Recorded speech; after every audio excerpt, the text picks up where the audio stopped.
Voici 10 voleurs qui ont braqué un féticheur et toute sa famille sans savoir. Actuellement, un seul est encore en vie. Histoire vraie. L'affaire se passe en RDC.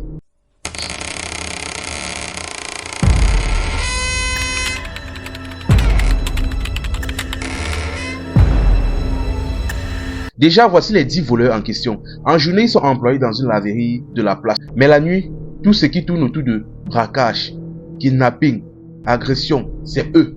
Tout, c'était eux. Sauf qu'à ce moment-là, la population ne le savait pas encore. Toute la population était extrêmement mal à l'aise à cause d'eux. Mais on ne se les soupçonnait pas encore parce qu'ils étaient très bien organisés. Jusqu'au jour où un colonel a aménagé dans le quartier. Dès qu'ils se sont un peu renseignés, ils se sont rendus compte que le colonel en question avait beaucoup de moyens. Ils ont donc décidé d'aller braquer chez le colonel en question. Sauf que malheureusement pour eux, le braquage en question ne s'est pas très bien passé. Pendant le braquage, ils ont été surpris par le colonel et le colonel bien évidemment était armé.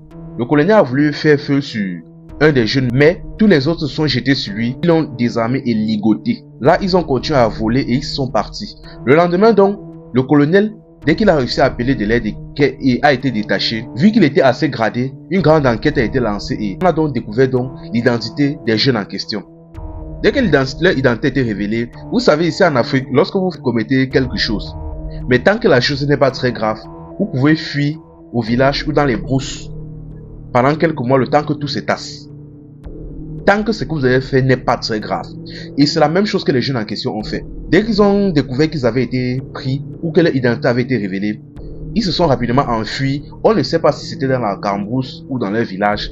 Ils ont resté pendant plusieurs mois. Et quand ils sont revenus, la situation avait été oubliée. Ils avaient été complètement oubliés et ils ont repris leur poste à la laverie. Bien évidemment, ils n'avaient ni terminé ni blessé personne. Donc, c'était juste un simple vol. Donc, ils ont facilement été oubliés. Quand ils ont recommencé à travailler, dans la même semaine, un monsieur est venu aménager dans le quartier, le fameux féticheur en question. Sauf qu'à ce moment-là, personne ne savait que c'était un féticheur. Le monsieur était friqué. Il a aménagé dans le quartier avec sa famille et ses 2 enfants. Il était friqué. Il est venu sous l'apparence d'un homme très riche. Il a aménagé dans une villa dans le quartier. Quand les jeunes ont vu le monsieur, subitement, la convoitise a commencé. Ils ont décidé d'aller braquer chez le monsieur. Ils se sont donc organisés. Mais il précise encore, ils ne savaient pas que le monsieur en question était un féticheur. Et le monsieur, déjà de base, sa fortune n'était pas simple, c'était mystique. Quand ils ont organisé dans la nuit, les 10 voleurs en question ont enjambé la clôture du monsieur et sont entrés. Sauf qu'en entrant, ils ont commis une erreur. Ils étaient nu-pieds. Et toute la cour du monsieur était du sable. Ils ont laissé les empreintes de pieds. C'est à cause de ça que tous vont y laisser leur vie. Ils sont entrés à l'intérieur de la maison, ils ont neutralisé le féticheur ainsi que sa femme et ils l'ont ligoté. Ils ont commencé à voler, à ramasser tout ce qui avait de la valeur, tout ce qu'ils pouvaient prendre. Mais dès qu'ils ont terminé donc, ils sont sortis de la maison et ils sont partis. Maintenant, le féticheur dès que le matin est arrivé, il a commencé à crier à l'aide. Ses petits enfants qui dormaient dans la maison se sont réveillés et l'ont détaché. Et à l'instant, le féticheur s'est levé, il a appelé la police. Mais avant que la police n'arrive, il est rapidement parti dans sa cour.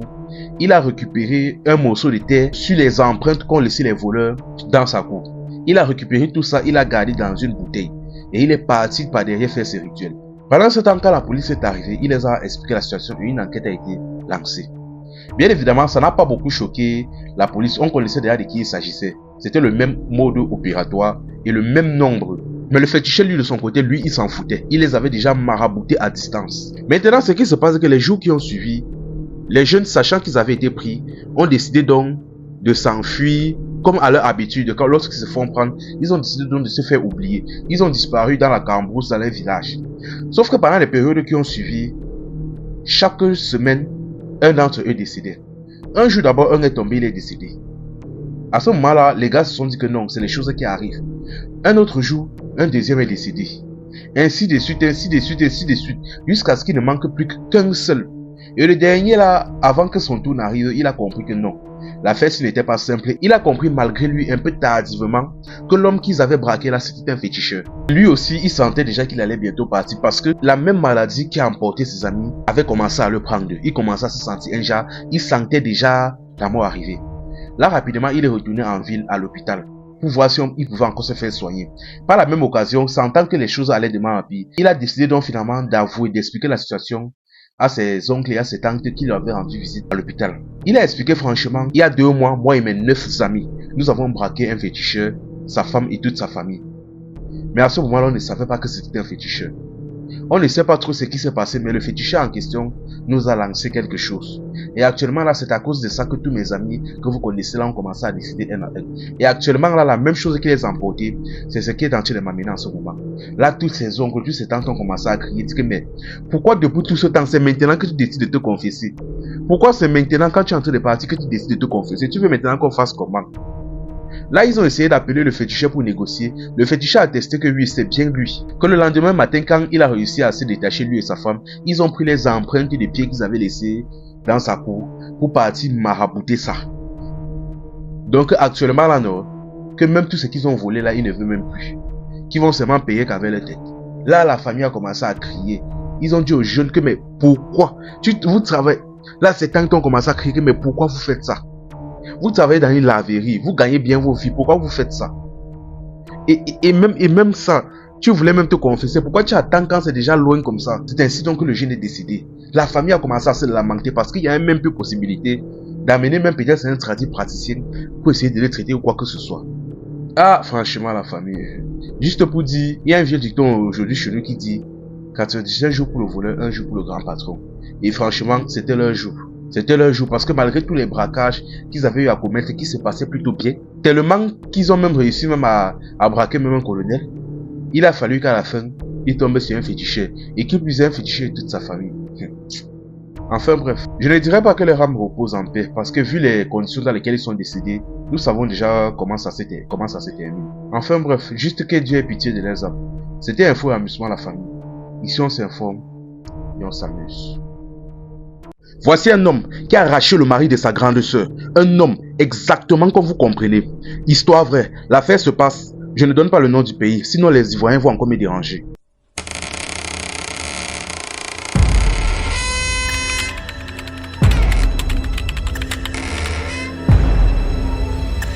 Avant de commencer l'histoire de la famille, sachez que l'individu en question demande de l'aide. Mais concrètement, j'ai beau analyser l'histoire là, je ne vois pas comment on peut aider le Jarsi. Je ne vois même pas quel genre de conseil on peut lui donner. Voici donc l'homme en question. Ici, on va l'appeler Cédric. À ce moment-là, donc, Cédric marchait à tout va par-ci par-là. Il était dans une période un peu difficile de sa vie. Bon, sa grande sœur donc a vu cela et a un peu pitié de lui. Elle a donc décidé donc de le prendre pour le mettre chez lui. Et à ce moment-là, elle vivait avec son mari. Un homme riche, très fortuné, assez reconnu dans le pays. Bon, le problème maintenant est que quand donc Cédric donc a commencé à habiter avec sa sœur et le mari de sa sœur, il a vu que le mari de sa sœur était extrêmement riche. Il était riche, assez reconnu, donc il est beau, donc tout ce que vous connaissez là. Là, il a commencé à être jaloux de sa grande sœur. Alors que c'est un homme, je précise bien, il a commencé à être jaloux de sa grande sœur. Mais là, du jour au lendemain donc, le mari donc de sa grande sœur a commencé à le draguer. Il a commencé à lui faire des avances.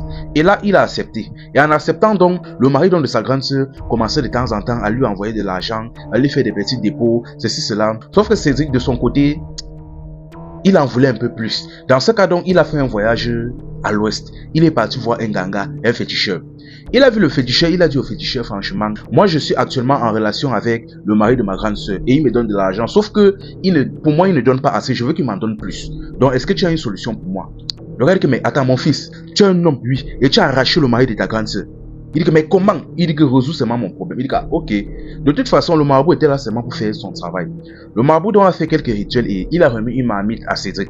Il a dit, tu vas prendre la marmite et tu vas faire certaines prières ou rituels, je ne sais pas quoi. Et il va commencer à être franchement attiré par toi. Il va faire tout ce que tu veux. Il a dit que, ok. Il a remercié le marabout. Il a pris la marmite et il est rentré. Dès qu'il est rentré donc, il a fait exactement ce que le marabout lui avait dit. Et le mari de sa grande sœur a commencé à lui envoyer de plus en plus d'argent. À lui faire de plus gros dépôts. Tellement qu'à un moment donné, finalement, il a gâté la relation avec sa femme pour être avec le petit frère de sa femme. À ce moment-là, dès que sa femme a appris ça, elle a commencé à être en colère. Elle est partie déposer le problème devant des médias sociaux. Sauf que vu que ça ne faisait pas assez de bruit, elle a organisé un voyage pour Limbe. Et à partir du moment où elle a fait ce voyage-là, Là maintenant, Cédric a commencé à avoir des problèmes. Déjà de un, il n'arrivait plus à dormir de la nuit. Et de deux, le mari de sa sœur qui restait avec lui actuellement là, a commencé petit à petit à être désintéressé de lui. Les dépôts, il ne faisait plus comme avant. Les sommes ont commencé à diminuer. Et là maintenant, il est parti de redéposer son problème chez le marabout. Sauf que le marabout lui a dit, pour qu'on puisse résoudre le problème, pour que le sort puisse marcher à nouveau, il faut que le tout, si tu sacrifies 3 personnes. Là actuellement, il ne sait pas quoi faire. Et il est en train de déposer son problème actuellement sur les réseaux. Sauf que quand je regarde bien l'affaire, je n'arrive pas à comprendre comment je n'arrive pas à comprendre comment on va faire pour aider le Jarsi. Ce n'est pas qu'on ne veut pas l'aider, mais comment on va faire pour aider le Jarsi. C'est-à-dire, c'est un homme. Sa sœur est hébergée, mais il est parti voler, arracher le mari de sa grande sœur. Et ce qui fait mal est que c'est un homme.